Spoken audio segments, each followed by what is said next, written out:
हम मीनू झा प्रणाम करै छी समस्त मिथिलावासी के। एकटा गौरी के गीत लऽ कऽ उपस्थित छी। संग दऽ रहल श्रीमती ललिता झा। नीक लागत लाइक शेयर जरूर करब। धन्यवाद। जय मिथिला, जय मैथिली। सिया दाय दुलरे गिरजा पूजैल, गिरजा पूजैल मंदिर चलले। सिया दाय दुलरे गिरजा पूजैल, गिरजा पूजैल मंदिर चलले। सिया दाय दुलरे बेले चमेली के हार गुथले, बेले चमेली के हार गुथले।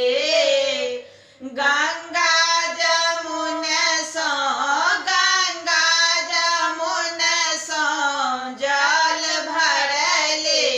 सिया दाय दुलरे गंगा जमुन सो, गंगा जमुन सो जल भरले।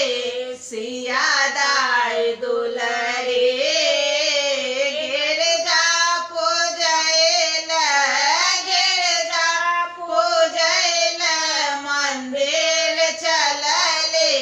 सिया दाय दुलरे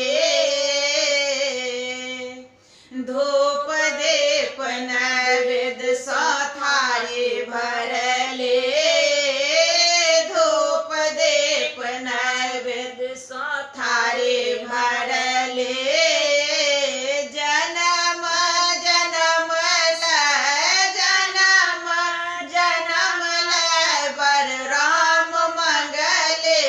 सिया दाय दुलरे जन्म जन्म लय, जन्म जन्म लय बर राम मंगले।